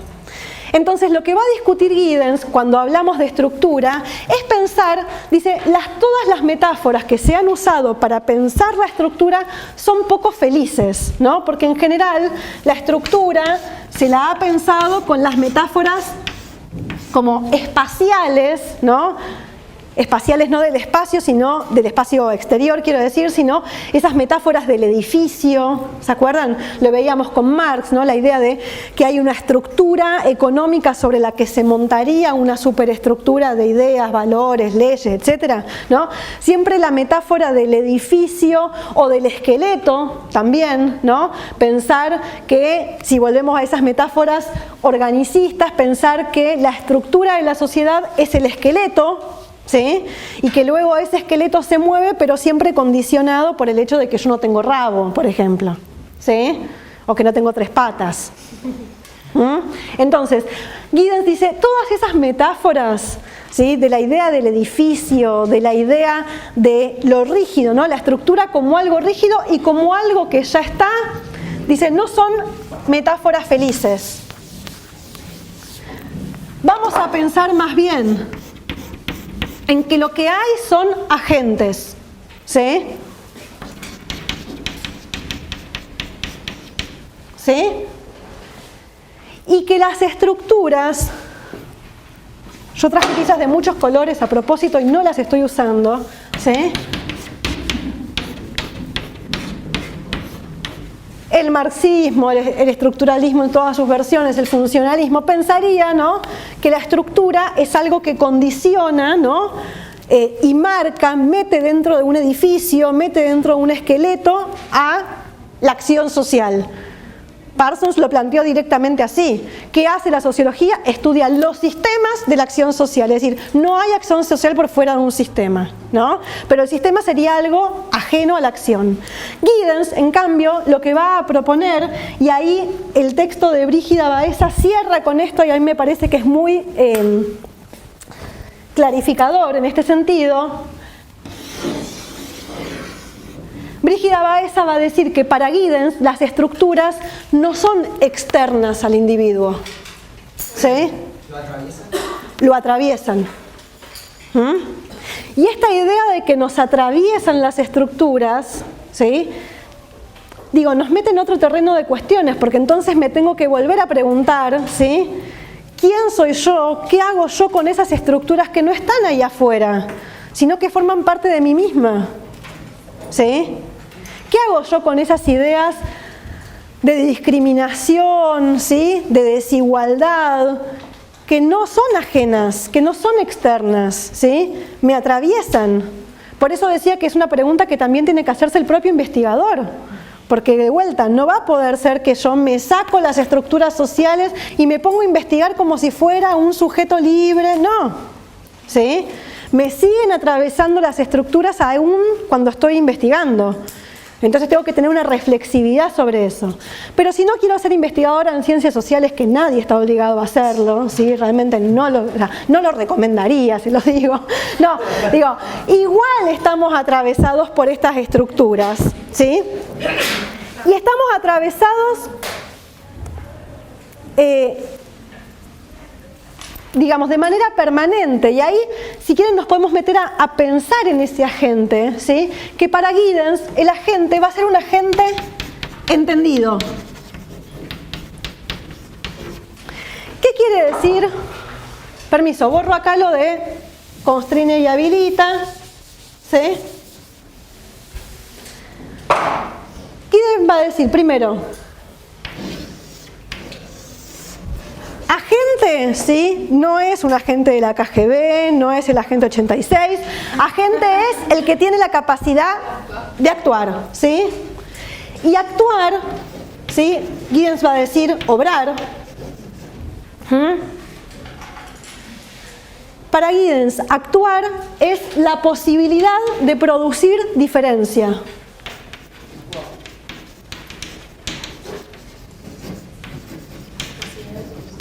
De producir diferencia. Lo cual, perdónenme que vuelvo acá, nos vuelve a estos dilemas de corte axiológico, de corte de los valores, porque Giddens les va a estar diciendo a cada uno de ustedes, muchachos y muchachas, háganse cargo, porque todos somos agentes, ¿sí? Es decir, que todos podemos producir diferencias y que siempre podríamos actuar de otra manera. Así que no me vengan con ese cuentito de que ustedes están obligados por la sociedad. Minga, dice Giddens, ¿sí? Ustedes son agentes, es decir, son capaces de producir diferencia. Después podemos entrar a discutir, ¿sí?, hasta dónde y quiénes, ¿sí?, tienen esa capacidad de agencia. Yo les recomendaba el documental Desenterrados porque se ve la agencia aún en individuos que la sociedad diría que no tienen agencia, ¿sí? ¿Qué van a hacer esos 3 changarines, esos 3 cirujas, ¿sí? ¿Qué van a entender del mundo? Y mira, les pones una cámara y te das cuenta que los tipos piensan, parece una obviedad decirlo, ¿no? Pero a veces es necesario. Los tipos tienen una concepción del mundo, tienen una concepción de la propia historia. En el documental les preguntan, y bueno, ¿y vos dónde naciste? ¿Sí? ¿Cómo llegaste acá? Todos tenemos un relato, ¿sí? Todos somos agentes en ese sentido, entendidos sobre nuestra propia vida, ¿sí? Y dice Giddens, todos, ¿sí?, eso es una capacidad humana, todos somos capaces de producir diferencia. Como les digo, Giddens también, ahí van a ver que hay una nota a pie, uno podría discutir en qué condiciones, ¿sí?, si en condiciones extremas hay capacidad de agencia, ¿no? Y las discusiones clásicas son en los contextos de campos de concentración, por ejemplo, ¿no? Y que también nos lleva a un montón de discusiones éticas respecto de, por ejemplo, la gente que confesó bajo tortura o que mandó en cana, hablando mal y pronto, ¿no?, a compañeros bajo una situación de tortura. ¿Esa persona es responsable en ese momento por eso? No, ¿sí? Y bueno, son discusiones complicadas porque desde una mirada en términos generales de Giddens, para Giddens, aún en esas condiciones hay posibilidad de actuar diferente, ¿sí? Y la historia en algún sentido mostraría que es así, porque si no, no tendríamos como actos como el levantamiento del gueto de Varsovia, ¿sí? Pero digo, nos alcanzan esos hechos quizás menores no por la importancia, sino porque fueron una minoría en relación a la mayoría de los casos, para decir que siempre se puede actuar de manera distinta, ¿sí? Cuando uno ya casi perdió la identidad individual porque es un número, ¿hay ahí capacidad de producir diferencia? Bueno, es discutible, ¿sí? Es discutible también en el caso de los niños, en el caso de los locos. Me ponen yo no sé, me pongo en el lugar de mi padre, que me amenazan a mí porque tengan que decir algo, es bastante discutible si él pueda no acceder por el amor ese que se le tiene, ¿no?, a los hijos. Bueno, exacto, nosotros podemos, eso, a mí, yo tengo eso, presiones, mandatos, etc. ¿Puedo, sí, producir diferencia? ¿Puedo actuar distinto? Giddens va a decir que sí, ¿sí? Y eso, ¿sí?, esa posibilidad de producir diferencia es lo que Giddens va a llamar el poder, ¿sí? Y ahí nos empezamos a alejar, y lo vamos a trabajar sobre todo cuando lleguemos a Foucault, a sacarnos de la cabeza esta idea de que el poder es una cosa que se tiene, ¿sí? De vuelta a la referencia de Hyman, ¿sí? Ya tengo el poder, ¿no? ¿Se acuerdan? Decían, ya tengo el poder. ¿Por qué? Porque el poder era una cosa que se tenía. Y en general, cuando vemos en el sentido común, el poder aparece o como una cosa que se tiene o como un lugar que se ocupa, ¿no? Entonces, llegar al poder es como ir trepando, ¿no?, hasta llegar a una silla, la del presidente, la del rey, la de no sé qué cosa, ¿no? Entonces, llegó al poder. O fulanito tiene poder, ¿no? De vuelta, o algo que se tiene o un lugar al que se llega. Giddens va a decir que en realidad el poder se ejerce, ¿sí? El poder es esa capacidad de obrar diferente. Entonces, yo tengo poder en tanto actúo ese poder, ¿sí? Bien, sigo con este agente, que es un agente, dice Giddens, entendido. ¿Qué es lo que este agente entiende? ¿Sí? Dijimos que todos nosotros, por el mero hecho de vivir en sociedad, ¿sí?, tenemos un conocimiento práctico de las cosas. Digo, ustedes llegaron acá, se sentaron, a ninguno se le ocurrió venir al frente, ¿no? Ni ponerse a mirar por la ventana. ¿Por qué? Porque ustedes son agentes entendidos. ¿Por qué? Porque desde sus tristes 3 o 4 años, ¿sí?, los vienen como domesticando en este ejercicio, ¿no?, de la educación formal. Yo siempre pongo el ejemplo, traigamos acá un grupito de nenitos de 2 o 3 años y van a ver el descontrol que arman, ¿sí? Se van a parar arriba de las sillas. No, la sociedad poco a poco nos va haciendo, ¿sí?, comprender, y entonces este agente entendido vamos a decir que tiene una conciencia práctica. Un saber hacer, ¿sí?, aprendido en el mismo ejercicio de la vida, digamos. Que ojo, es la conciencia práctica que yo tengo de mi vida en esta sociedad. De vuelta, si me voy a otra sociedad, ¿sí?, a una sociedad árabe, ¿sí?, me voy a encontrar con que hay cosas de mi conciencia práctica que chocan, ¿sí? La distancia corporal es distinta, ¿sí? ¿Quién habla primero y quién habla después? Fíjense que nosotros en la conversación tenemos como un mecanismo tácito, ¿no?, de que cuando uno habla el otro escucha y después hay como un acuerdo por el cual el otro empieza a hablar, ¿sí?, y viceversa. Bueno, hay sociedades en las que esas cosas no funcionan de la misma manera, ¿sí? Son todos saberes que tenemos, como les digo, de nuestra práctica, pero, ¿sí?, si alguien me interrogara sobre eso, yo también podría explicar mi propia acción, lo que Giddens va a llamar la conciencia discursiva, que es que si me veo interrogada, como les pasa a los cirujas en la película, ¿sí?, en ese corto, le preguntan a los cirujas, ¿sí?, acerca de su vida, y los tipos pueden dar cuenta de su vida, ¿sí? Tienen esa capacidad, ¿sí?, de tener una conciencia discursiva acerca de lo que hacen. Ahora, dice Giddens, y ahí de vuelta vamos a recordar a Weber, y sobre todo vamos a pensar que Giddens está mucho más influenciado que lo que ya estaba Weber en su momento por el psicoanálisis. Cuando ustedes vayan a leer a Giddens se van a dar cuenta que así como están Marx, Durkheim y Weber, ahí también está la teoría psicoanalítica con la que Giddens un poco va a estar discutiendo, ¿sí? Giddens lo que va a tomar y aceptar del psicoanálisis es que podemos dar cuenta de nuestra conciencia práctica si nos interrogan a partir de lo que llama él esa conciencia discursiva, la capacidad de dar cuenta de mis actos, ¿sí?, y de decir, hice esto porque tal cosa y tal otra, ¿sí? Algo que de vuelta hacemos permanentemente y que a veces es medio chocante, porque se me dicen, ¿y por qué te lavas los dientes? Yo me lavo los dientes toda la mañana, eso sería parte de mi conciencia práctica, ¿sí? Si viene mi hijo, que es como la sociología, que hace las preguntas que nadie quiere hacer, ¿sí?, y que no hay que hacer, me dice, ¿por qué te lavas los dientes? ¿No? Papá no se lava los dientes. No, perdón. ¿Sí? Mando saludos, sí, por si me están viendo. No. Se lava los dientes también, ¿no? Pero es una pregunta que podría hacer un nene. ¿Por qué te lavas los dientes? ¿Sí? Yo quizás voy a tener que tener una conciencia discursiva sobre algo que nunca me hubiera preguntado, digamos, en un primer momento, ¿sí? Digo lavarse los dientes como el viejo ejemplo de la depilación que ya hemos discutido harto en este curso, ¿sí? Como tantas otras cosas, ¿no? ¿Por qué trabajás? ¿Sí? ¿Por qué? ¿Por qué? ¿Por qué? Bueno, uno puede dar cuenta con esa conciencia discursiva. Lo que no puede dar cuenta, y ahí Giddens le da como la derecha al psicoanálisis, ¿sí?, es lo que llamamos los motivos, ¿sí? Ahí Giddens reconoce, ¿sí?, los motivos o la cognición inconsciente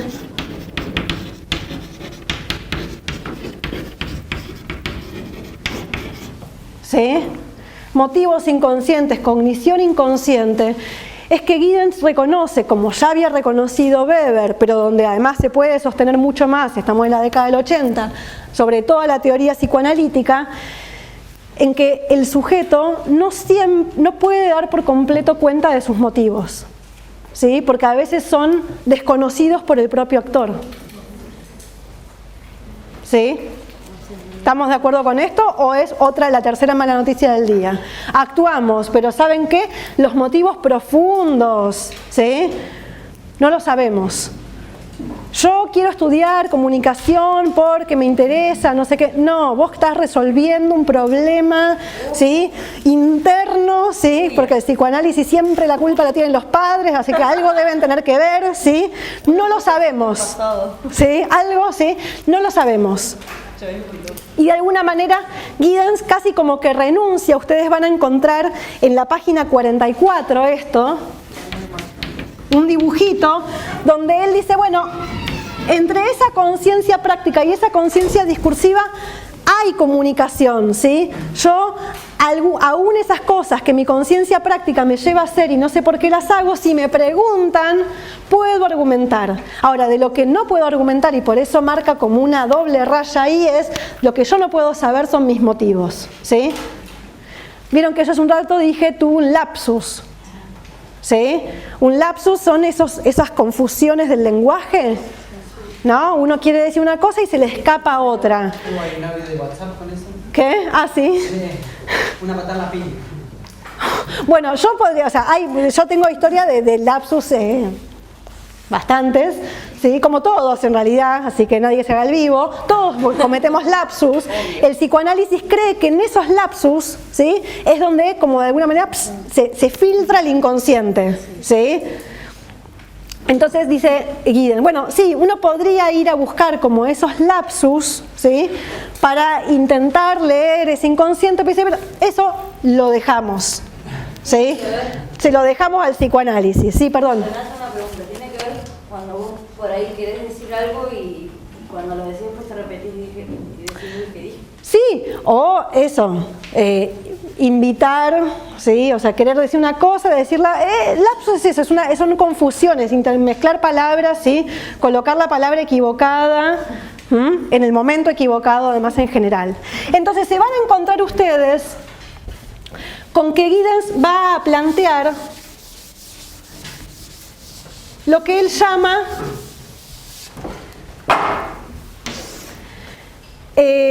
perdón, se me fue el término, ven que acá empiezan los lapsus, ¿sí? El modelo estratificado de la gente.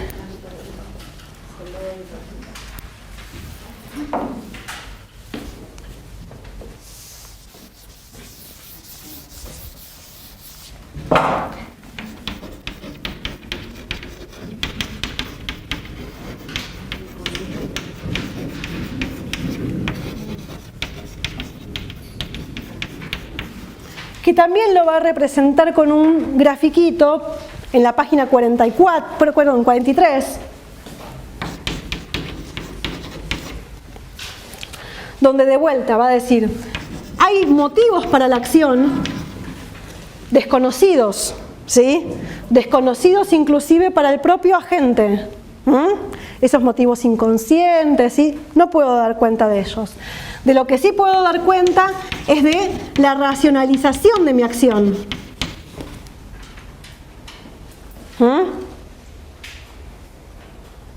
Aquellas razones, ¿sí?, sabidas por la experiencia, por el sentido común, por eso yo lo pongo par a par con la idea de la conciencia práctica, ¿sí? Porque yo tengo cierta racionalización sobre mi acción. Esa racionalización es la que a mí me permite, si me preguntan, dar cuenta de esta palabrita que ya había aparecido antes, que es la reflexividad, el registro reflexivo de la acción. De vuelta, todos nosotros tenemos un registro reflexivo de nuestras propias acciones y de las acciones de los otros. Es un ejercicio que todo el tiempo estamos haciendo casi sin darnos cuenta, ¿sí? Codificar y decodificar la acción del otro, ¿sí?, para saber cómo actuar, ¿sí? En nuestra cabecita está todo el tiempo funcionando eso, ¿sí? Que eso es Weber, ¿se acuerdan? Weber decía, ¿qué es la acción social? Es esa acción orientada por la conducta de los otros, ¿se acuerdan? ¿Sí? Esta idea de que uno tiene un registro reflexivo tiene que ver con eso, con que uno reflexiona sobre su propia acción y también reflexiona sobre la acción de los demás, ¿sí? Y a partir de eso entonces dice dice Giddens, actúo, ¿sí? Actúo. Y cuando actúo, ¿eso genera consecuencias? ¿Estamos de acuerdo? Sí. La accionar es producir diferencias, o sea que mi acción tiene una consecuencia. Ahora, puede tener consecuencias, como ya venimos viendo, previstas o no previstas, impensadas, ¿sí?, de la acción. Giddens pone un ejemplo ahí en el texto que a mí ya me tiene cansada porque es malo como ejemplo, me parece. Pero bueno, ese que pone Giddens. Giddens dice, llega un tipo a un teatro además, ni siquiera a un teatro o una casa, imagínense, ¿sí? Llega y prende la luz, ¿sí? Ahora, en esa casa o en ese teatro había un ladrón. Entonces el hecho de accionar, ¿no?, la perilla de luz hace que el ladrón escape, ¿sí? Esa es una consecuencia no prevista por ese agente que lo que quería simplemente era prender la luz. Y que si le preguntamos, ¿sí?, ¿por qué vos fuiste y prendiste la luz? El tipo diría, yo prendí la luz porque cuando llego a mi casa, ¿sí?, me gusta no chocarme contra los muebles, ¿sí? No diría para que el ladrón se escape, ¿sí? Esa es una consecuencia no prevista de la acción. Yo digo que el ejemplo no me parece del todo piola porque habla también, digo, me parece un ejemplo tonto, vamos a decir así, un ejemplo banal, ¿sí? Y que nos coloca como en una situación de una gente que realmente sabe poco, ¿sí?, porque no sabe que está ahí el ladrón. Yo prefiero pensar en ejercicios más de la copresencia, ¿sí?, y de cómo yo quiero saber, sí, que no hay nadie por ahí escondido, que los que estamos acá, y siempre igual tenemos todos la cámara, con lo cual nunca sabemos del todo, ¿sí?, con quiénes estamos interactuando, y eso es un tema de la educación virtual, ¿sí? Pero digo, tomando el caso del aula, yo sé quiénes somos los que estamos acá. Ahora, eso no hace a que no haya igual consecuencias no previstas de mi acción. ¿Sí? ¿Estamos de acuerdo? Digo, yo vengo, doy clase, el ejemplo que venimos poniendo en reiteradas oportunidades, ¿sí? Yo tengo un propósito, ¿sí? Quiero ayudar a que ustedes comprendan, motivarlos a que se pongan a leer los textos, a que se apropien de los textos. Por eso a mí no me interesa hacer una estructura, una clase canónica, ¿sí?, de masticarles a Giddens, sino más bien invitarlos, etc. Ahora, eso puede tener eso como consecuencia, pero también puede tener otra serie de consecuencias no previstas por mí, ¿sí? Y eso para Giddens, como para Weber, está en la misma idea de acción, ¿sí? Por eso yo tampoco para estudiar la acción me alcanza con ir a preguntarle a la gente por qué hace lo que hace, porque quizás hace las cosas por una razón, pero las consecuencias que tienen esas acciones son otras. ¿Se ve? Bien. Ahora bien, esas consecuencias, tanto las previstas como las no... Sí, perdón. ¿Les pone límite a las consecuencias que puedan llegar a...? No.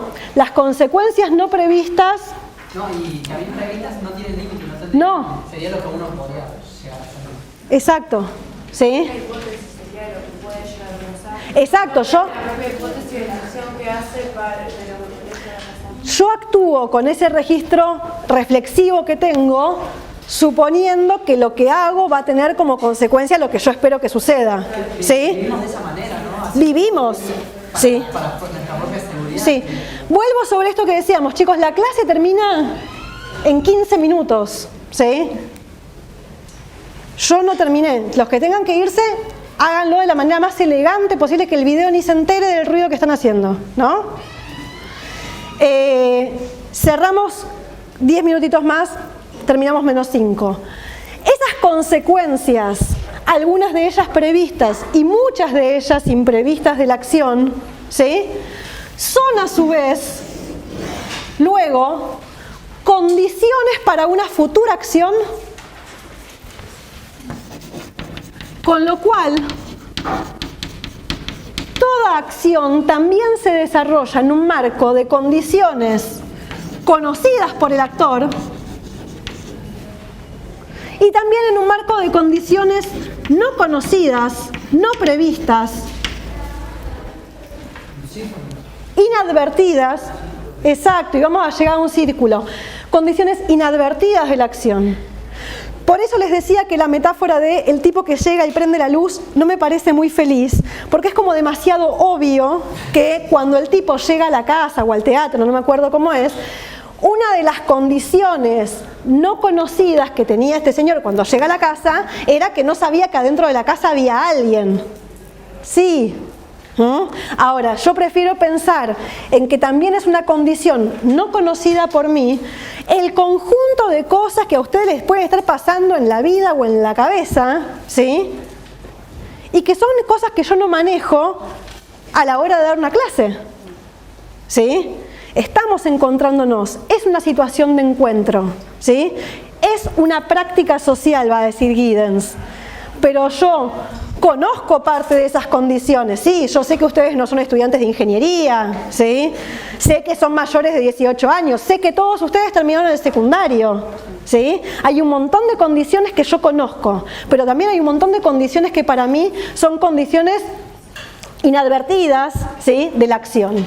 Y como ya va ahí anticipando al compañero, la idea de Giddens, ¿sí?, es la idea de una acción, ¿sí?, que se desarrolla, va a decir Giddens, una palabra central, va a ser la idea de recursividad.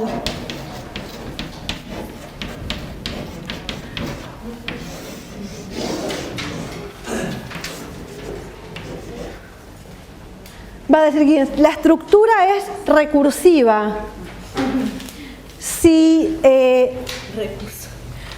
la recursividad tiene que ver con, a mí no se me ocurre una imagen más sencilla que cuando uno pone, busquen, ¿sí?, googleen recursividad y como va a estar la definición medio compleja, pero después si ponen en imágenes, la imagen de la recursividad es, ¿vieron cuando hay una, no sé, la imagen de una mujer, no sé, leyendo una revista, que la tapa es una mujer leyendo una revista, que la tapa de esa revista es una mujer leyendo, ¿no?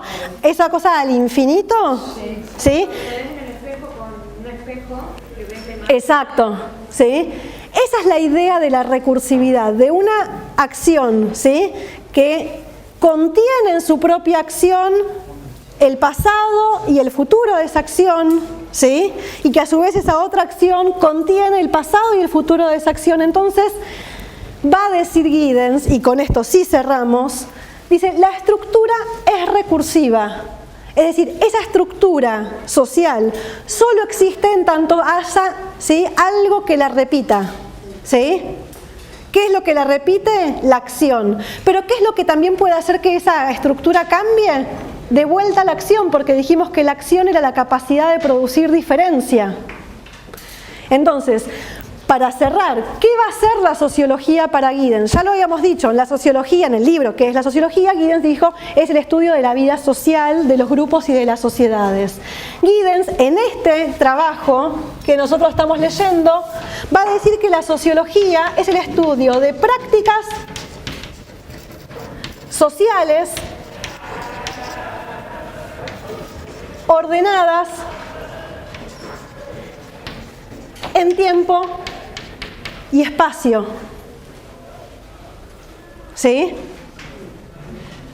Prácticas sociales ordenadas en el tiempo y el espacio, que era lo que hablábamos al comienzo de la clase, ¿sí? Y que en esas prácticas, mientras que actúo la estructura, ¿sí? Actúo las estructuras sociales, pero así como las actúo, las puedo modificar. Y no hay posibilidad de que existan esas estructuras sociales si no hay actores que las reproducen. De vuelta, es complejo porque el lenguaje no nos permite mostrar esta dualidad que tiene la estructura, ¿sí? Esta doble condición de que es lo que condiciona la acción, pero a la vez es resultado de la acción, ¿sí? Es lo que constriñe y limita la acción, pero a la vez es lo que permite que la acción tenga lugar, ¿sí? Es complejo, digo, vayamos masticándolo. La semana que viene vamos a empezar a meternos más de lleno en que este ordenamiento para Giddens va a estar dado por lo que Giddens va a llamar reglas y recursos. Y vamos a trabajar qué entiende Giddens por reglas, que no son leyes, ¿sí? Necesariamente. Es más, va a decir, la mayor parte de las reglas o las reglas más importantes para la interacción social no están escritas en ningún lado. ¿Sí? Esto que recién decíamos, por ejemplo, del orden de la palabra, ¿no? Yo hablo, después el otro me responde. Eso no está escrito en ningún lado y sin embargo es una regla súper extendida socialmente. ¿Cómo? Son formas, ¿sí? Pero son reglas en el sentido de que su incumplimiento conlleva algún tipo de sanción. Y aparte del problema de no poder hablar. Aparte del problema de no poder hablar, sí. ¿Puede repetir esa parte que dijo que la estructura social solo existe En tanto haya prácticas reiteradas, ¿sí? Que la vuelvan, por eso la estructura, digo, es recursiva, ¿sí? Porque esa estructura solo existe en tanto haya prácticas, ¿sí? Que encarnen esa estructura, pero a su vez esa estructura es la condición y es lo que constriñe que existan esas prácticas. Es rebuscado, pero es un ida y vuelta. Y la idea, digo, y es eso, ¿sí? La idea de la circularidad, ¿sí? Está presente en Giddens. No es que yo me estoy haciendo lío en la cabeza y me parece... No. Esa idea de circularidad está en Giddens, ¿sí? En que mi acción genera consecuencias que se vuelven condiciones para una nueva acción, ¿sí? Y sin esas acciones no hay estructura. Por eso Giddens no dice que la teoría de estructuración estudia estructuras. No. Hay estructuras porque hay prácticas sociales, ¿sí? Pero esas prácticas sociales están ordenadas estructuralmente. ¿Sí? Los dejo en este magma.